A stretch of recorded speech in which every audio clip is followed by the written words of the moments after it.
Bienvenue dans cette première vidéo de l'année 2025. Avant tout, je souhaitais te souhaiter une bonne et heureuse année 2025. Alors comme tu sais, je suis pas trop fan des résolutions nouvelle année. Pourquoi? Parce qu'à chaque fois, bien, on a tendance à pas trop les tenir. C'est des choses que la plupart des gens font et la plupart des gens, eh bien, ont tendance à ne pas les respecter. À la place, je préfère l'action. Donc, je te souhaite une excellente année et je te souhaite de mettre en place ton propre plan d'action pour cette nouvelle année. Il n'y a que les plans d'action qui comptent. Voilà. Alors, ce que je vais faire pour cette nouvelle vidéo, je vais te faire un petit bilan de ce qui s'est passé en 2024. Tu sais, chaque année, j'aime bien faire ça, faire un petit bilan et préparer un petit peu les objectifs. Ça permet de voir un petit peu où on en est, qu'est-ce qu'on fait. Et c'est quelque chose que toi aussi, tu devrais faire puisque, eh bien, quand tu annonces un petit peu tes objectifs, etc., eh bien, ça permet de poser les choses, d'annoncer les choses. Et en règle générale, quand on annonce les choses, eh bien, on a un petit peu plus tendance à essayer de les suivre que de simples résolutions.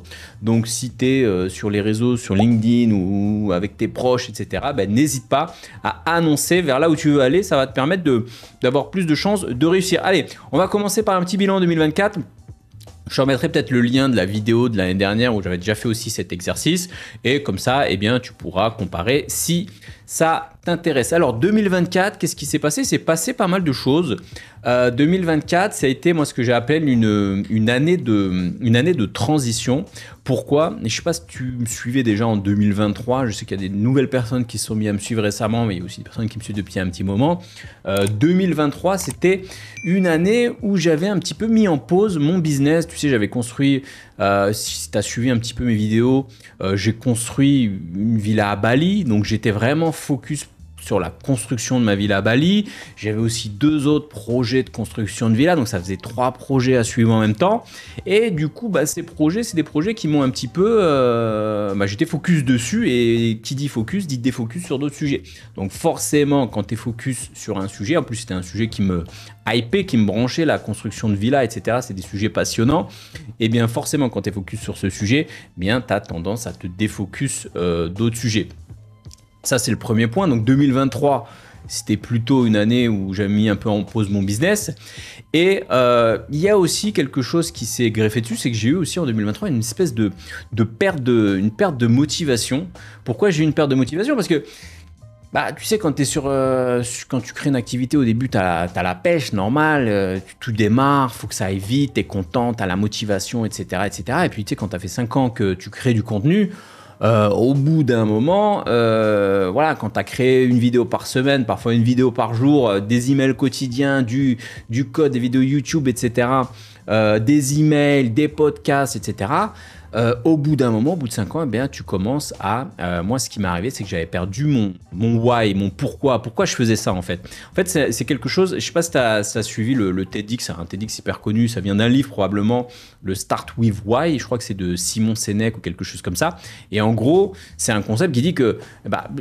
il faut commencer par un pourquoi. Pourquoi on fait les choses? Toi, par exemple, si tu apprends, peut-être tu décides de te reconvertir ou peut-être de te lancer en tant que freelance ou peut-être de lancer un business, de créer une chaîne YouTube, etc., etc. Je veux dire, si derrière, tu n'as pas le pourquoi tu fais les choses, un pourquoi profond, eh bien, généralement, tu as tendance à...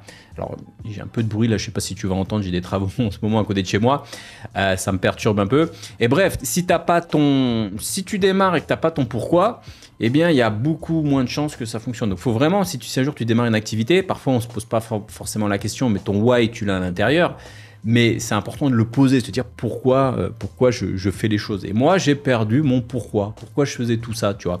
Je veux dire, quand tu coches les cases, moi, le truc, mon pourquoi à la base, c'est quoi mon pourquoi à la base? À la base, moi, mon délire, c'était un peu déjà de m'expatrier, de quitter, de partir vivre l'aventure à Bali, etc. C'était surtout aussi de quitter un peu, même si j'étais passé freelance, mais j'étais toujours dans un mode de travail qui était un 9 to 5 job, quoi, tu vois, un job de 9 à 5, un petit peu comme tout le monde, avec des horaires, etc. Et j'avais envie de sortir de ça. Donc, tu te mets à cocher ça.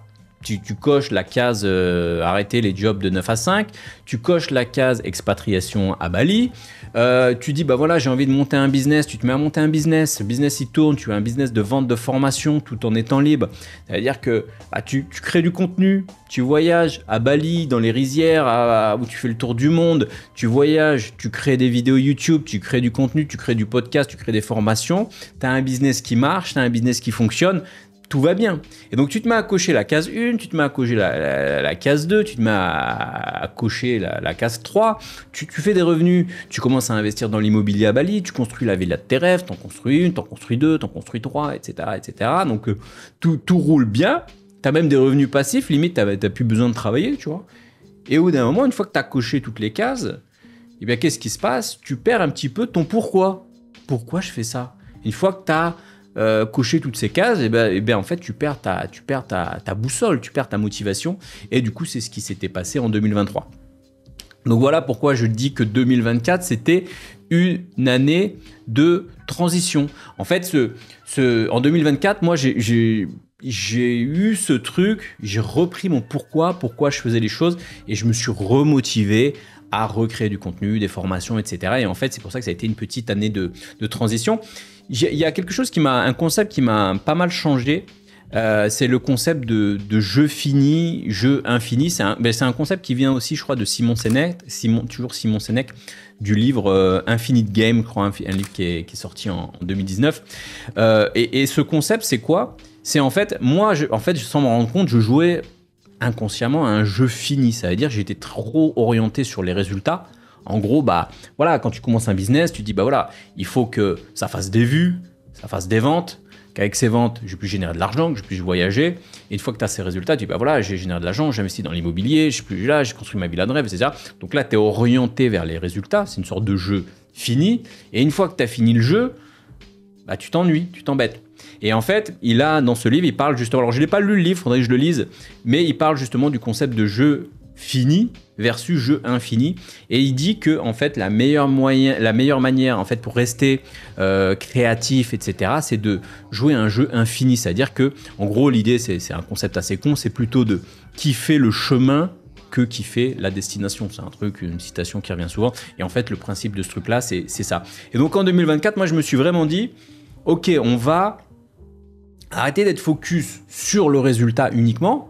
Parce qu'une fois que tu as coché les résultats, tu sais, c'est comme quand tu dis « Ah, quand j'aurai atteint ça, je serai heureux. Quand j'aurai une villa comme ci, je serai heureux. Quand je serai quitté, je serai heureux. Quand ceci, je serai heureux. » Ou il y a des gens, c'est « Quand j'aurai ce nouvel iPhone, je serai heureux. » Et en fait, tu te rends compte, une fois que, par exemple, tu as ton nouvel iPhone ou ton nouveau Mac ou ton machin, ouais, tu es heureux une semaine et après, ça passe, quoi. Et ben, c'est comme tout dans la vie. Une fois que tu atteins les trucs, une fois que tu possèdes les trucs, une fois que tu atteins les résultats, eh bien, effectivement, c'est temporaire. Puis tu passes à autre chose. Puis après, tu te rends compte que c'est une désillusion. Et donc, en fait, mon mindset de 2024, c'était plus de kiffer donc le chemin que kiffer les résultats. Voilà. Donc, du coup, le délire de 2024, ça a été vraiment une année où je me suis dit, je vais revoir tous mes process et toute ma manière de travailler. Pourquoi? Parce que j'ai déjà fait 5 ans de création de formation, de vente de formation, de vidéos, etc., de content. Bon, je vais pas refaire encore une 6e année de la même manière. Donc, du coup, j'ai revu un petit peu mes process, j'ai travaillé avec des gens et j'ai essayé de créer et de faire des choses un petit peu différemment. Alors, je t'avais annoncé 4 formations pour 2024. Spoiler alerte, il n'y en a pas eu 4, il n'y en a eu qu'une, il y a eu Next Mastery. Je t'expliquerai pourquoi il y a eu ça. Mais en gros, il y avait l'idée d'avoir 4 formations, une formation Next, une formation pour le back-end, une formation IA que je voulais faire avec quelqu'un un peu spécialiste en IA et une formation en design. Moi, j'ai créé beaucoup de formations et l'idée, c'était de créer des formations sur les sujets que je maîtrise. Moi, je maîtrise où je peux trouver des process et me faire aider par des gens. Et les formations sur des sujets que je maîtrise un peu moins, eh bien, c'est d'autres personnes qui les co-créent et puis derrière, on avance dessus. Qu'est-ce que j'allais dire là-dessus? Ouais, alors pourquoi j'ai voulu vraiment partir dans ce délire-là? Parce que je me suis dit vraiment, comme on dit, seul, on va plus vite. Mais à plusieurs, on va plus loin. Tu connais probablement cette expression. Et moi, quelqu'un qui a tendance à tout faire tout seul et dire bah non, je suis dans mon coin, je suis dans mon monde, pas besoin de gens, je suis tout seul, j'avance très vite, pas besoin d'être pollué avec les distractions des uns et des autres et tout ça. Et finalement, Je peux te confirmer un truc, c'est que seul tu vas plus vite. Est-ce qu'à plusieurs tu vas plus loin? Pour le moment, résultat, spoiler alert, j'ai fait qu'une formation, donc je suis pas allé forcément beaucoup plus loin, mais par contre j'ai appris pas mal de choses, donc ça a été quand même intéressant. Alors la formation IA, la personne n'était pas trop intéressée, ça n'a pas trop avancé. La formation web design, c'est un peu dommage parce que on avait travaillé dessus avec quelqu'un qui est plutôt doué, etc. La formation est prête à 80%, il manque plus qu'à l'enregistrer. Ça traîne un peu, je ne sais pas si ça se relancera ou pas, mais c'est un petit peu ce que j'ai appris aussi par rapport à ça, c'est que travailler avec des gens, oui, on peut aller plus loin, mais on peut aussi aller moins vite. Donc c'est pile ou face, quoi, tu vois. Voilà, c'est un peu le loto. Donc, premier échec 2024, si je peux faire un bilan, bah oui, j'ai fait qu'une seule formation.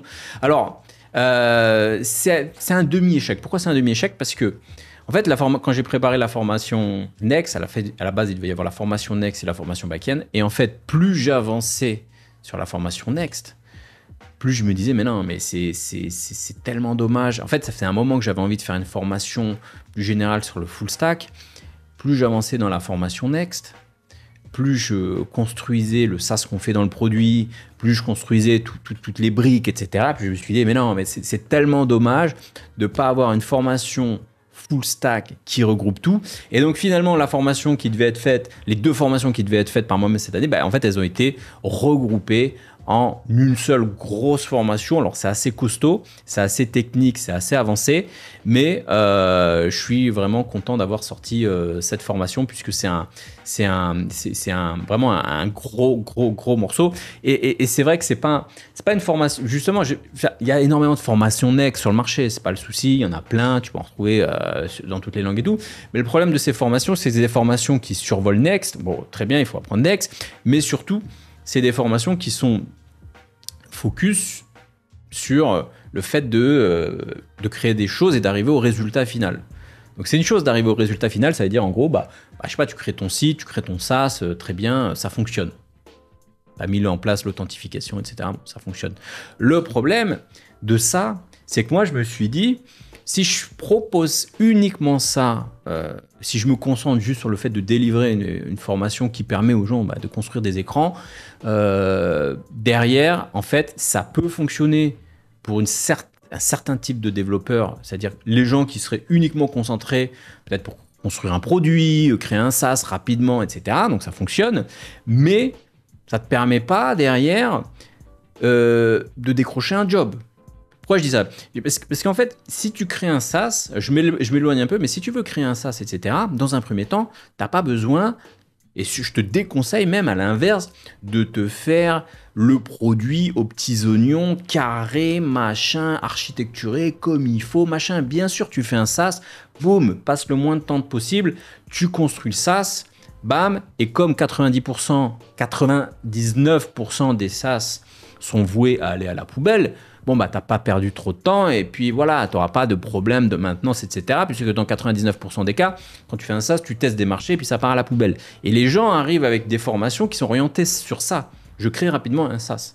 Le problème de ça, c'est que moi, j'ai une audience de gens, premièrement, qui sont pas là juste pour tester des produits, juste des SaaS, et qui sont voués à l'échec. Mais j'ai des gens qui cherchent du taf avec ça derrière. Donc, c'est une formation vraiment qui a été conçue justement, pas juste pour produire un résultat, mais pour avoir les connaissances carrées, standard entreprise pour trouver du taf. Et puis derrière aussi pour un SaaS, si jamais ton SaaS il se met à marcher et que tu as besoin que ton SaaS soit carré, là ça sera bien. Mais il y a moins d'1%, 1% des devs, et encore 1%, je suis gentil, des devs qui arrivent à construire un SaaS qui fonctionne, qui mérite l'énergie d'un SaaS carré. Et le problème des formations, c'est que les gens vont tout de suite proposer des formations qui te donnent le moyen de faire le SaaS qui démarre, qui affiche des choses, mais ça ne te sert pas en fait en entreprise, ça. Ça ne te sert pas à trouver du boulot. Puisqu'en entreprise, on va dire, Coco, ça, c'est pas assez, c'est pas suffisant. Tu vois, ça marche pas comme ça dans le monde de l'entreprise. Tu vas pas... voilà, j'ai déjà fait pas mal de sujets dessus. Et si d'ailleurs, ces personnes d'ailleurs ont un SaaS qui fonctionne derrière, bah, ils sont perdus quand même parce qu'ils se retrouvent dans une galère parce que c'est pas architecturé, c'est pas propre, c'est dégueulasse. Alors, faut pas coder, je suis pas là en train de dire faites un SaaS carré dès le départ. Bien sûr, faites un SaaS dégueulasse, rapide, testez le marché rapidement. Mais si après vous êtes bloqué parce que vous savez pas coder proprement, bah, vous n'allez pas aller loin non plus. Donc, moi, ma philosophie, ça n'a pas été et j'aurais pu gagner énormément de temps à juste faire du Next, comme toutes les formations. Et voilà, je vous propose une formation Next, on va droit au but, ok, React Server Component, machin, tu as fait les trucs, tu as tes écrans, tu déploies, terminé. Là, c'est quelque chose qui est orienté pour soit trouver du taf, soit le jour où tu as un taf rapide, tu as un SaaS qui marche, tu développes un SaaS rapide dans un premier temps, et le jour où ça marche, tu peux, grâce à mon système de connaissances en briques, tu pourras rendre au fur et à mesure ton SaaS hyper carré. Si tu as la chance que ça fonctionne, et comme on le sait, bah, monter un SaaS, c'est le loto, et parfois ça marche, et dans 99% des cas, ça marche pas, mais tu auras appris plein de choses. Donc je décourage personne à faire ce genre de SaaS. Mais il y a tout un... alors je sais pas pourquoi je parle de SaaS en ce moment, là dans cette vidéo, c'était pas prévu, mais le sujet SaaS, c'est quelque chose qui fait rêver, mais en même temps, en vrai, il n'y a rien de dur à monter un SaaS. Techniquement, c'est facile. Je veux dire, tu lances un projet Next, bam, tu fais 3 trucs, tu publies, tu as un SaaS. Techniquement, c'est facile. Mais business, comment on se dit, pas entrepreneurialement parlant, c'est compliqué. En termes de business, quoi, ça, c'est compliqué. Techniquement, tout le monde peut faire un SaaS. Je vois des gens qui mettent, j'ai créé, parce qu'en ce moment je suis sur LinkedIn, d'ailleurs n'hésite pas à me rejoindre dans la bio, je vois tout le monde, mais j'ai créé 5 SaaS en 5 mois, j'ai créé 12 SaaS en 6 semaines, j'ai créé machin. Ouais, c'est intéressant, c'est bien, ça te permet de builder, mais derrière ça te dit pas si ça a de la valeur, si ça se vend, si ça marche, etc. Tu sais, créer des SaaS... moi, j'en crée un par jour. Voilà, tu prends une stack que tu as déjà et tu la dupliques, tu changes le thème et tu changes le sujet et tu appelles ça un SaaS et ça n'a pas de valeur. Par contre, la vraie valeur, c'est le SaaS qui marche. Et ça, je le souhaite à tout le monde, c'est que ça marche, mais c'est très rare. Et pour ça, il faut aller de-delà du code, c'est un autre sujet. Il faut apprendre le marketing, il faut comprendre, faut avoir la vision produit, etc. Bref, voilà pourquoi j'ai lancé une formation, une seule formation en 2024. Allez, échec numéro 2. Allez, on va parler un peu des échecs. Le nombre de vidéos. YouTube. J'ai lancé, je crois, 35 vidéos, alors que je crois que je n'ai pas revu la vidéo, ce que j'avais dit, j'avais probablement annoncé une vidéo par semaine. Donc, effectivement... 35 versus 52, il manque une petite dizaine de vidéos, un peu plus. Donc voilà, il manque 15 vidéos, 15-17 vidéos dans ces eaux-là. Bon, après, moi, je me suis dit... alors au début, j'ai perdu un peu de temps. Alors, sur le problème, j'ai pris un monteur, le monteur, il est là. Après, il me dit non, mais en fait, finalement, je suis à l'usine. En même temps, je peux pas faire le montage, machin. Faut pas me contacter dans ce cas-là, c'était pas prêt, quoi, tu vois. Des gens qui viennent, ils disent des trucs, tu donnes sur chance, en fait, non, machin... Bon, bref, ça, j'ai arrêté. Je bosse qu'avec des pros maintenant sur le montage parce que sinon, c'est assez chiant. Donc, petit peu de perte par rapport à ça. Mais au-delà de ça, au-delà de ce truc-là, moi, j'ai ressenti un truc en 2024 sur la création de vidéos. C'est que, en fait, quand tu crées des vidéos, tu es obligé de les créer par rapport à une stratégie de contenu. Un exemple. MyCoder, je me le cache pas, c'est un business de vente de formation. À un moment, j'éduque des gens gratuitement sur des sujets, mais en même temps, je sais pas pourquoi ça me chatouille là. Les gens vont croire que je prends des produits là. On m'a sorti ça en commentaire la dernière fois. Non, je disais quoi? Donc je disais oui, MyCoder, c'est un business de formation. C'est un business de vente de formation. Donc forcément, quand tu vends des formations liées au code, tu fais du content lié au code.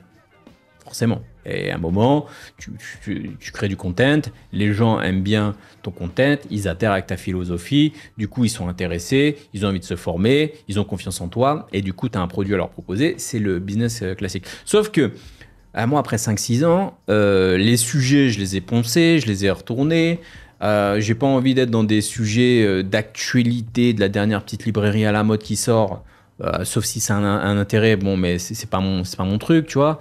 C'est du content facile, ça se fait, why not, tu vois, mais c'est pas, ça me plaît pas. Donc, j'ai ressenti ça. Problème sur les sujets.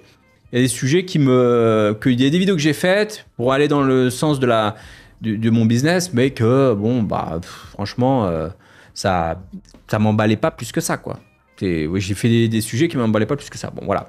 Donc, il arrive un moment où je me suis dit, si j'ai des choses, j'ai rien à dire, je vais pas faire des vidéos. Donc, voilà, il y a des vidéos que j'ai pas faites.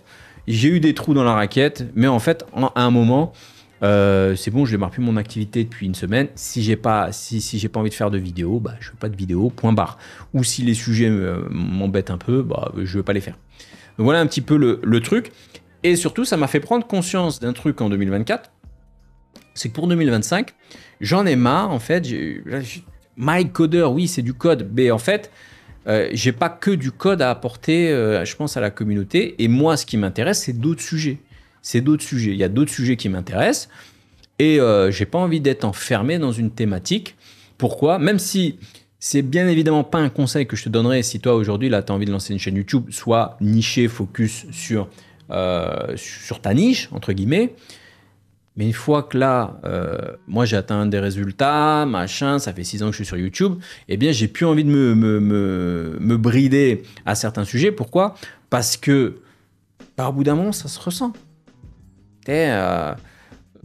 Vidéo où tu expliques des astuces pour apprendre à coder quand tu démarres, quand tu es débutant, les problèmes qu'on a, machin, tout ça. Ok, ça a aidé beaucoup de gens, mais j'ai poncé le sujet. Voilà, c'est plus des sujets qui m'animent. Donc, en 2025, il va falloir s'attendre à ce qu'il y ait des sujets un peu plus divers et variés. Et en fait, je ne me mets plus de limites.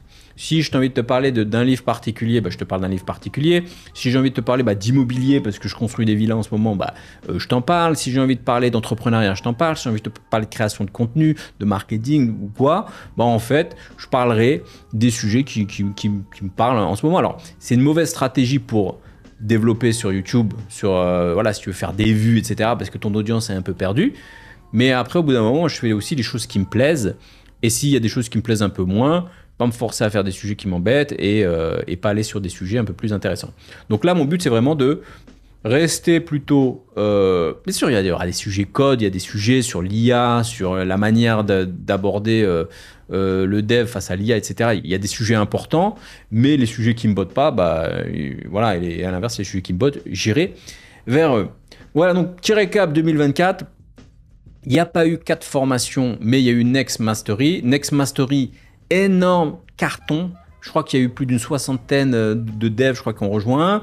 Très bien, les gens ils se forment en ce moment. Les retours que j'ai, c'est des gens qui sont vraiment satisfaits du produit. Et il y aura la prochaine session qui va démarrer bientôt. Et voilà, j'en parle si tu es abonné à ma liste d'emails privés que tu retrouveras probablement dans la bio, dans la description de cette vidéo. Donc voilà, travailler avec plus de freelance, avec plus de monde plutôt, oui et non. Ça veut dire que voilà, j'aime bien mon business, mais ça m'a fait prendre conscience d'une chose aussi, c'est que tu vois, à trop travailler aussi avec des gens, des fois, tu te défocuses, voilà, et puis tu gères des gens, tu gères des caprices, tu gères des gens qui changent d'idée, de machin, et qui sont pas alignés, et tout ça, ça te fait perdre pas mal de temps. Et donc, moi, je suis vraiment l'idée de garder un business simple. Je sais plus quel marketeur disait ça.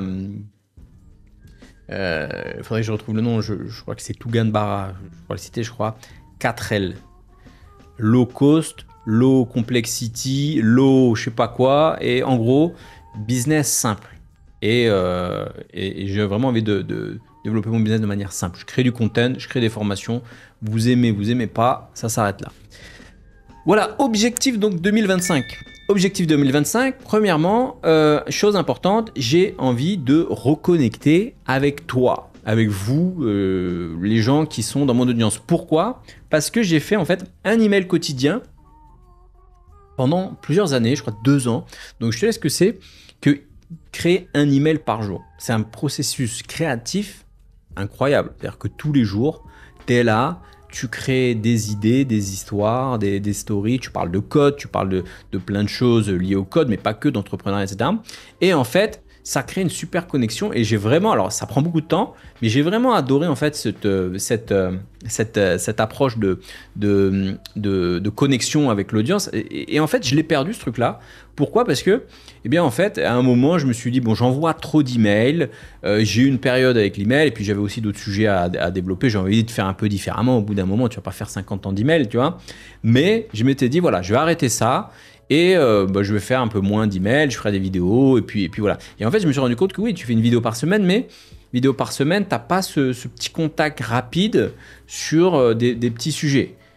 Tu vois, là, tu as envie de partager des idées, des sujets, des choses comme ça. Et en fait, tu perds cette connexion avec l'audience. Et ça, c'est un truc qui est un peu dommage et que je compte reprendre cette année. Alors, tu vas me dire, il y a Twitter, etc. Mais moi, j'étais ni sur Twitter, ni sur LinkedIn.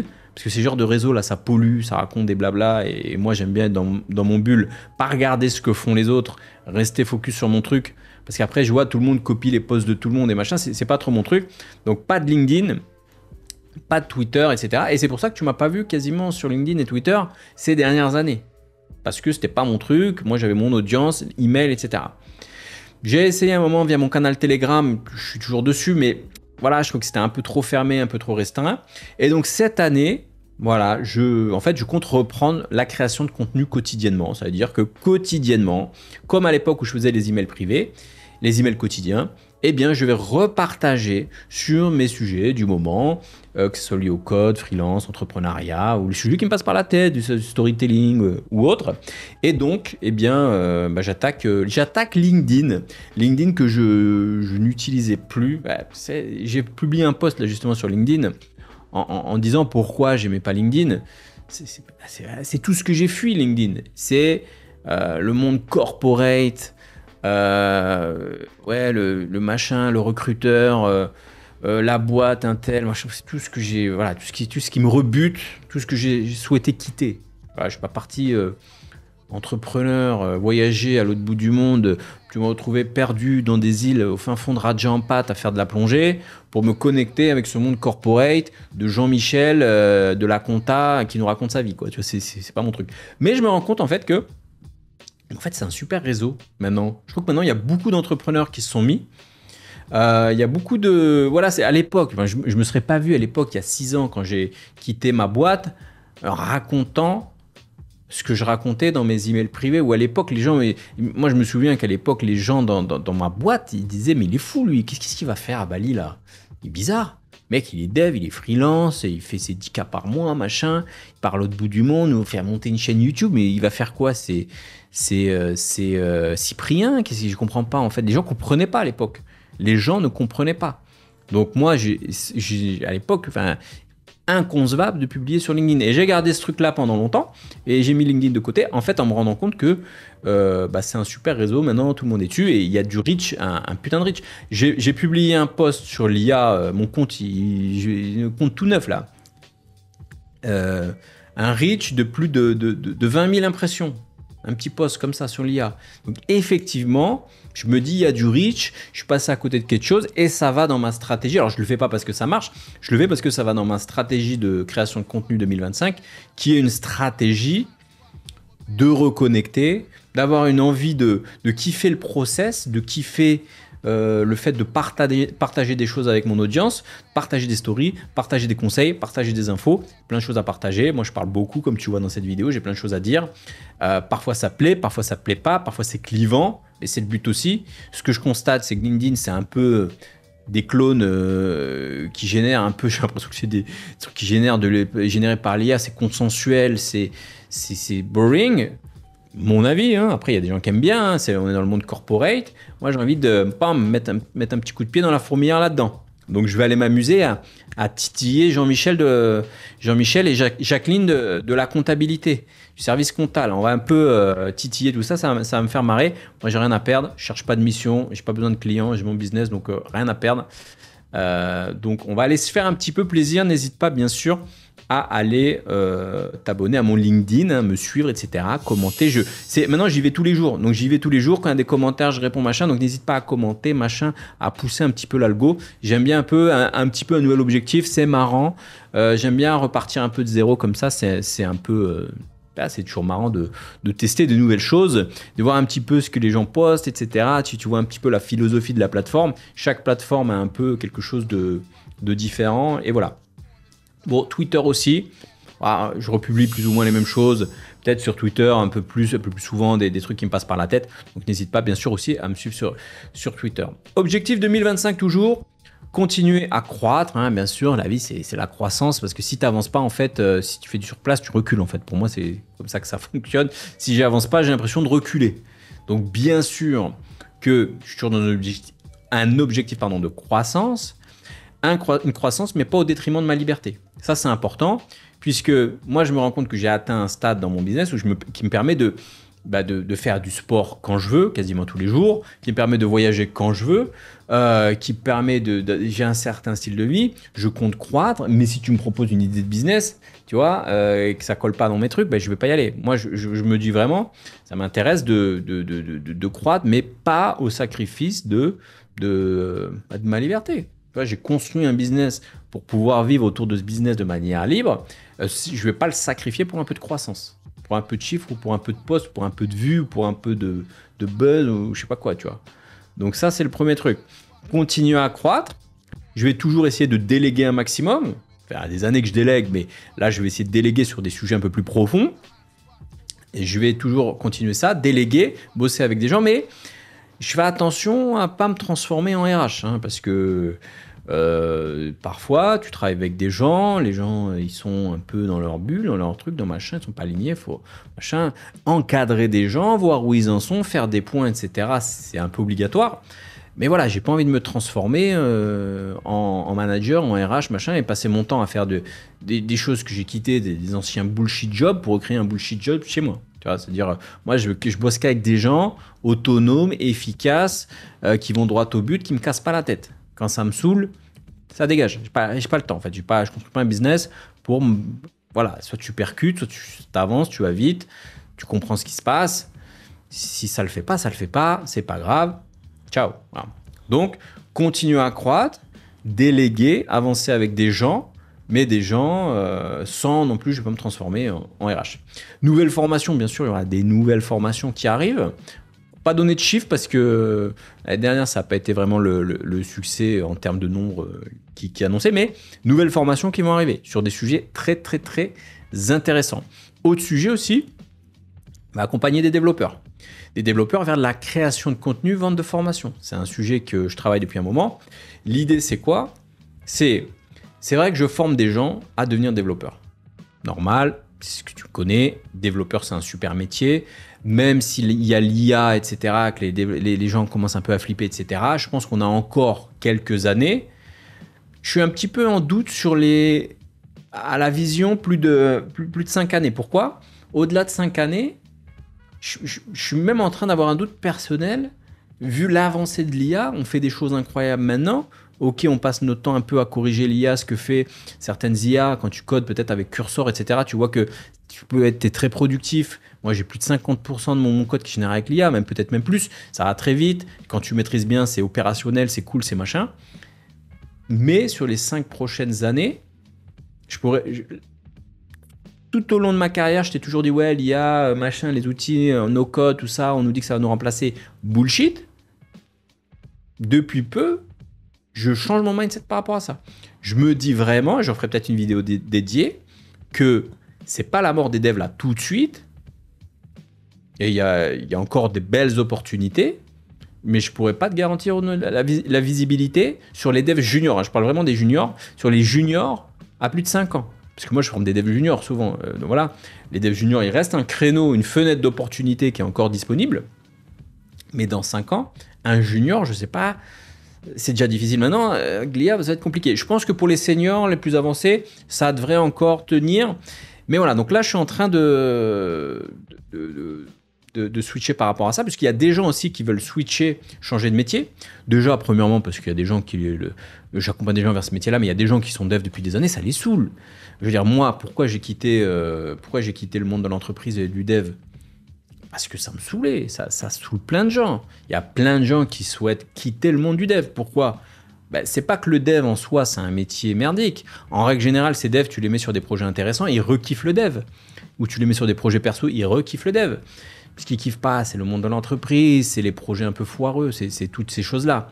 Donc au bout d'un moment, il y a beaucoup de gens qui sont devs, qui quittent ce monde-là, et parfois qui vont élever des chefs dans le Larzac. Le problème, c'est que tu n'es pas obligé de passer de dev à fermier, tu veux passer de dev à formateur dev, ou créateur de contenu dev, ou faire autre chose lié au dev. Ce qui est dommage, tu vois, tu vas pas acheter... Il y a des gens qui ont des bonnes compétences, parce que si tu regardes, parce que j'avais fait une vidéo là-dessus, mais tu as plein de devs qui sont... Il y a plein de devs qui créent des formations, c'est des juniors. Il n'y a aucun problème avec ça. Hein. Ils n'ont pas trop de niveau, mais voilà, ils créent des business, et c'est plutôt des jeunes qui ont compris la nouvelle économie, comment ça fonctionne, et qui créent des formations, mais généralement, c'est des formations basiques, quoi. C'est des formations de juniors, et c'est OK, il n'y a pas de souci, il y a des formations de juniors. Maintenant, on a des gens, et je le vois sur LinkedIn, des gens qui, et je le sens, tu sens un peu la frustration des gens de l'ancien monde, des gens qui ont plus de 10 ans d'expérience sur LinkedIn, qui essaient de se raccrocher, mais qui ont peur en même temps, qui machin. Alors, il y en a qui veulent complètement quitter, il y en a qui sont machin. Ces gens-là, ils ont une expérience, il y a de la valeur derrière ça, il y a toute cette expérience, cette expertise sur plein de sujets divers et variés. Ne jetez pas ça à la poubelle tout de suite en allant élever des chefs dans le Larzac. Il est peut-être temps de transmettre ces connaissances qui ont de la valeur à la nouvelle génération. Donc peut-être que quand tu as fait 10 ans de dev dans une boîte et que ça te saoule parce que ton manager il te casse les couilles et que tu as envie d'aller élever des chefs dans le Larzac, peut-être que dans un premier temps, tu devrais te dire attends, j'ai des compétences solides en dev et je vais peut-être les partager et monter un business par rapport à ça. Donc ça, c'est des choses qui vont arriver. Je compte donc accompagner des développeurs pour mettre en place ce process-là, ce système-là, pour aider les gens en fait qui auraient envie de se reconvertir aussi, pour aller vers d'autres choses. C'est-à-dire aller vers la création de contenu. Alors, on peut créer du contenu pour avoir des clients. On peut aussi créer du contenu pour avoir un business. Il y a beaucoup de gens, je vois sur LinkedIn, ils postent pour avoir des clients en tant que développeur, en tant que freelance, ou pour trouver un job, c'est bien. Mais on peut aussi faire ça sur d'autres plateformes, que ce soit YouTube, que ce soit LinkedIn, que ce soit Twitter, etc., pour monter un business, que ce soit vente de formation, coaching, produits, SaaS, etc. Et ça, les devs, le problème, c'est que quand tu es resté plusieurs années dans le monde du dev, eh bien, tu regardes un peu des choses sur Internet, etc., mais tu n'as pas la vision derrière. Donc ça, c'est quelque chose que j'aimerais faire en 2025. C'est accompagner des devs qui souhaiteraient faire autre chose. Et il y en a pas mal. Donc, ça va de plus en plus, en fait, se polariser. D'un côté, je vais garder ma branche MyCoder formation, où on va pousser les produits de formation. Formation, code, tech, très pour les gens qui veulent devenir développeurs. Ça, c'est la première chose. Les gens en reconversion qui veulent devenir développeurs.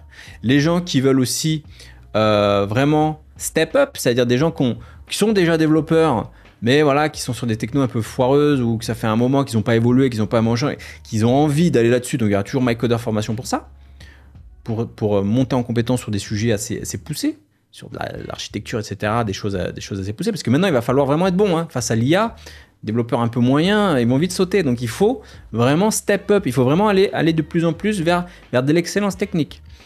Donc, voilà, on va avancer sur ça.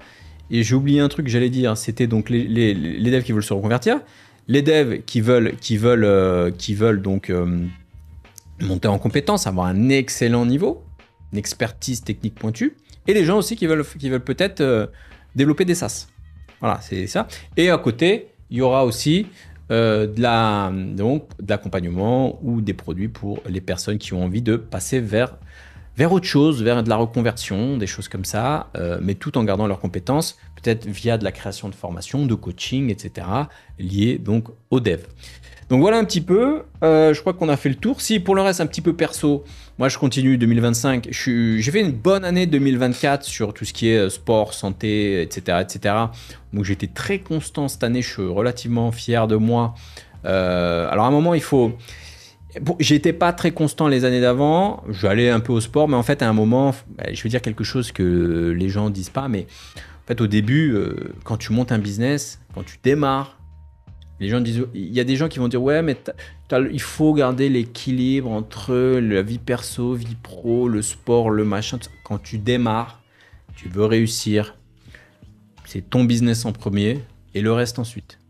C'est-à-dire, tu fais ton business, si tu as un peu de temps, tu trouves une copine, si tu as un peu de temps, tu parles à ta famille, si tu as un peu de temps, tu fais du sport. C'est vraiment, ça passe en dernier. C'est triste à dire, mais personne ne te dira ça dans l'entrepreneuriat parce que ce n'est pas des choses qu'on dit. Dans l'entrepreneuriat, on dit « Moi, je suis quelqu'un, je vais 3 heures au sport, machin, je suis fort, le mindset, le bien-être, le machin. » Bullshit. Quand tu lances un business, si tu lances un business, tu m'écoutes, tu lances un business, ta seule priorité, c'est que ce business, il marche. Si tu n'en fais pas ta seule priorité, moi, je vois des gens qui sont là « Oui, mais moi, je suis équilibré, je suis machin. » Il n'y a pas d'équilibre. Quand tu montes un business, si tu veux qu'il marche, il n'y a pas d'équilibre. Il n'y a pas le choix. Tu quittes ta boîte, tu quittes ton CDI aujourd'hui, tu pars à l'aventure à Bali, je sais pas où, pour monter un business, ça doit être ta seule et unique priorité. Si tu as le temps, tu vas à la gym après.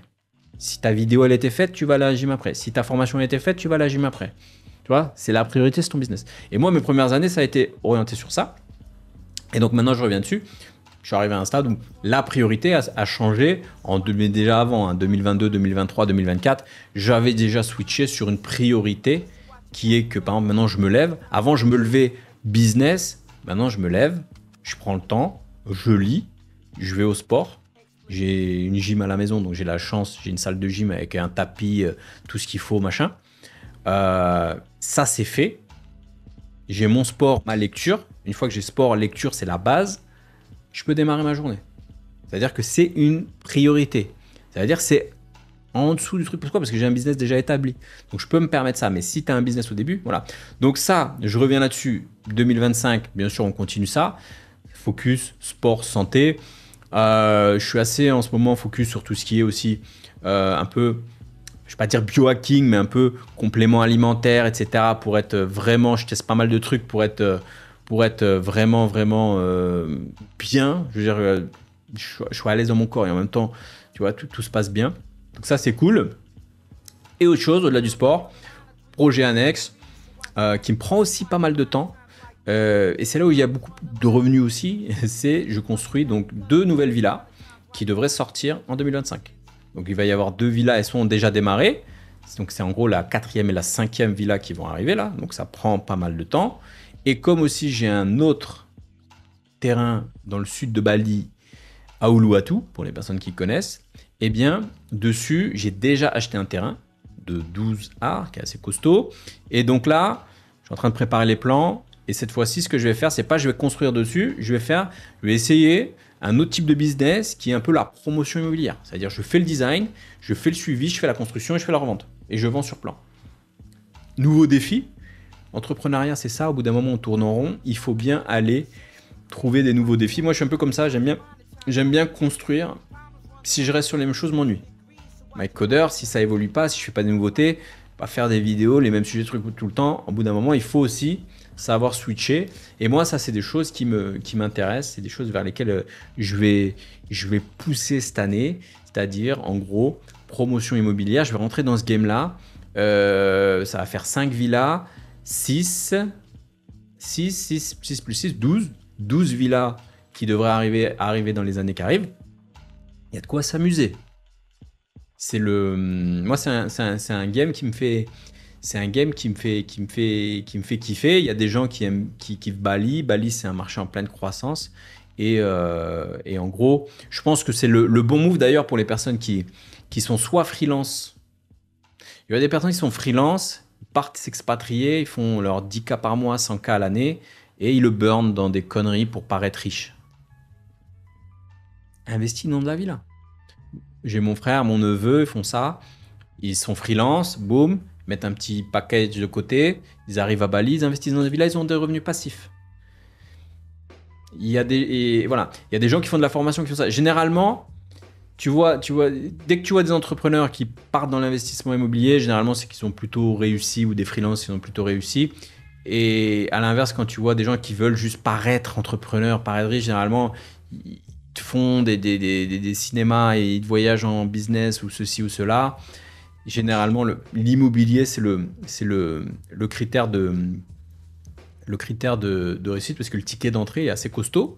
mais derrière, ça en vaut le coup. Donc moi, le conseil que je donne aux freelances qui ont réussi à mettre un petit pactole de côté, aux entrepreneurs qui ont réussi à faire du coaching, de la formation et qui ont réussi à avancer là-dessus, je t'apprends rien, c'est d'investir dans de l'IMO.